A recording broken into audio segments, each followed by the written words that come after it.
महाराष्ट्रातील बंजारा समाजाला एसटी प्रवर्गातून आरक्षण मिळावं यासाठी सबंध महाराष्ट्रभर बंजारा समाजाचे मोर्चे सुरू आहेत, उपोषणं सुरू आहेत। सबंध महाराष्ट्रातला बंजारा बांधव आक्रमक झालेला आहे आणि हे मोर्चे सुरू झाल्यानंतर असं पाहण्यात येतंय की यांच्या विरोधामध्ये महाराष्ट्रभरातला आदिवासी बांधव सुद्धा आक्रमक झालेला आहे। आदिवासी बांधवामध्ये ही भावना तयार झालेली आहे की कुठंतरी बंजारा बांधव आरक्षण मागून त्यांच्या हक्कावरती अतिक्रमण करतायत की काय अशी भावना निर्माण झालेली आहे। त्यामुळं या व्हिडिओच्या माध्यमातून मी सबंध महाराष्ट्रातल्या आदिवासी बांधवांना त्यांच्या जातीच्या त्यांच्या आरक्षणाच्या चळवळीमध्ये काम करणाऱ्या सर्व कार्यकर्त्यांना त्यांचे सर्व लोकप्रतिनिधींना माझं आव्हान आहे की आम्ही जे आरक्षण मागत आहोत हे आरक्षण मिळाल्यानंतर आपल्या अधिकारावर आपल्या आरक्षणावर कुठलीही गदा येणार नाही, कुठलंही अतिक्रमण या ठिकाणी होणार नाही। सध्या या राज्यामध्ये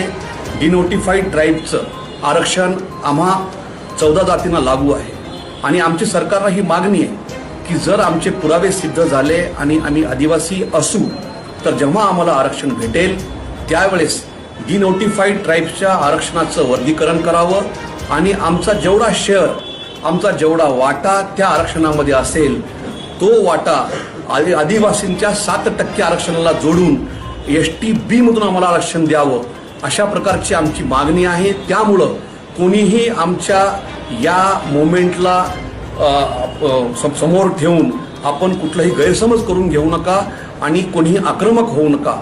आणि त्याचबरोबर माझ्या सर्व बंजारा बांधवांना ही सुद्धा माझी विनंती आहे की कुणीही एखाद्या सोशल मीडियाच्या साईटवर कुणी आदिवासी बांधव जर आक्रमक झाला तर कुणीही बंजारा बांधवांनी त्यांना उत्तर देऊन तो संवाद पुढे चुकीच्या स्वरूपामध्ये पुढे त्याच्यामध्ये वाद निर्माण होईल याकडे आपण नेऊ नये असं आव्हान माझं बंजारा बांधवांना सुद्धा आहे। जय हिंद।